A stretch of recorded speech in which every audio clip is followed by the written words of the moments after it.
Itong aming Wi-Fi router, parang relasyon. Habang tumatagal, umiinit. Pero habang umiinit, bumabagal rin. Kaya naghanap ako ng solusyon. Ito na, cooling fan, at nakapatong na ang router dito sa cooling fan. Una sa lahat, mag-subscribe muna kayo sa aking channel para suportahan ito.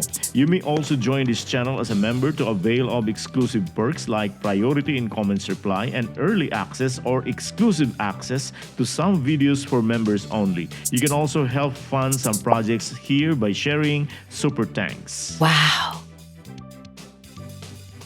For over 2 weeks now, bumagsak ang aming internet speed. Nasa over 20 Mbps lang ito palagi instead of nasa normal speed niya na about 400 Mbps. Kaya panay akong nagrereklamo sa Converse halos araw-araw.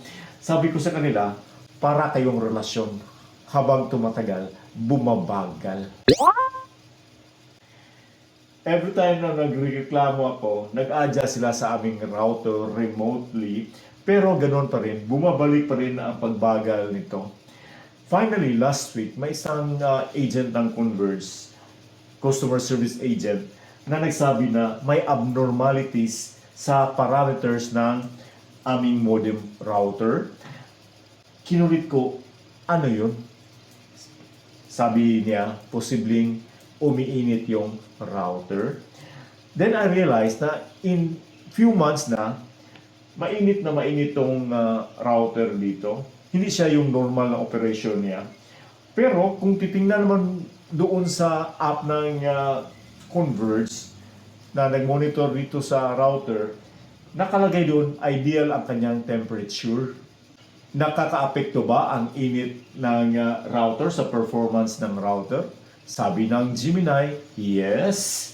Posibleng mag-automatic slow down ang router to protect itself from damage. Ang sobrang init ng device ay posibleng sanhi ng kanyang unstable performance na magresulta sa dropouts ng Wi-Fi connection. Kahit anong device, ang sobrang init can cause permanent damage sa mga internal components. And that's the reason bakit bumili ako nitong tablet stand na merong cooling fan. Kasya dito sa tablet stand ang hanggang 16 inches na tablet. Pwede rin malagyan ito ng dalawang cellphone o isang cellphone, naka-horizontal siya. Or dalawang cellphone dito at saka dito. Then ma-adjust ito, medyo matigas lang. So ang kagandahan nito ay adjustable ang height at ang inclination ng nitong holder niya. So, pwede mo ma-adjust siya. Luwagan mo lang dito ang kanyang mga bolt. Then, you can adjust the height nito. Then, also at the same time, you can rotate the holder here. Itong holder, pwede ma-rotate to 360 degrees. Complete turn. Diba? Yun ang napakaganda nito. Then, I can say na durable ang material nito, aluminum alloy, sabi ng manufacturer. At dito sa holder, may pad siya dito para mag-stick yung device, yung tablet paglagay mo dito. Ito yung mabigat, intentionally, para may enough weight to hold its load. And that's good. Nagka-interest ako nito kasi meron itong cooling fan. Nagka-idea kasi ako na ilagay sa isang platform ang router na may cooling fan para mabawasan ang init nito. Tama-tama, ma-adjust itong holder dito to stay flat like that. No? Gusto mong taasan ng konti para may space doon sa lalim para makahinga ang fan. Parang gano'n ang height niya. Pwede mo ilagay sa maximum hanggang saan siya. Hanggang dyan. So, patong natin dito ang router. Ang kanyang sukat dito sa kanyang platform, walang allowance, saktong-sakto lang sa footings ng router. May na-discover lang ako, ang original setup ng cooling fan ay ang hangin niya papunta dito sa harap. So kung ilagay mo dito ang router, ipatong mo dito ang router, ang hangin ay babalik doon sa loob ng router. Ang router ay meron siyang mga exhaust vents. So mag-stuck doon ang init, hindi malalabas. So ginawa ko, tinanggal ko tong fan, binaligtad ko. So ang hangin ngayon ay papalabas dito. Okay?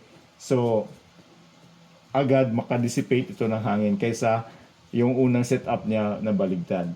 Then you can power this fan by only 5 volts. Any 5 volt charger or adapter can do. Ito ngayon ang router, nakapatong na siya sa holder ng tablet stand at merong enough space dito ang fan to blow away the heat. Sa ngayon, parang kasing tulad ng ibang klaseng relasyon ng router, malamig na malamig. However, ang internet connection speed namin ay tumaas lang ng konti. Pero, bababa pa rin sa 100 Mbps, which is still way below our plan. Makipag-divorce na kaya kami sa Converse. Wow! Anong sa inyo? Actually, di kailangan ng Converge na magpadala ng separate at bago na router pampalit nito. Ang gagawin na ng Converge ay comply the inclusions of my new plan. Remember, sinabi ko dito sa video na to na nag-change ako ng subscription plan last May 2025 at kasama sa plan ay 2 entertainment boxes para sa Sky Cable at para sa Blast TV at isang bagong Wi-Fi 6 router modem. December na ngayon, 8 months na ang nakalipas, wala pa yung mga boxes, kasama na yung bagong Wi-Fi router na kasama na binabayaran namin buwan-buwan. Promise Converge, pagdating ng May 2026, magpa-file ako ng formal complaint sa ICC, Internet Connection Court. Joke. Sa DTI ako unang magpapile ng formal complaint. By the way, nakatag ang product na ito sa video. This channel will earn a small commission out of your purchase via the link. Daghang salamat, bye.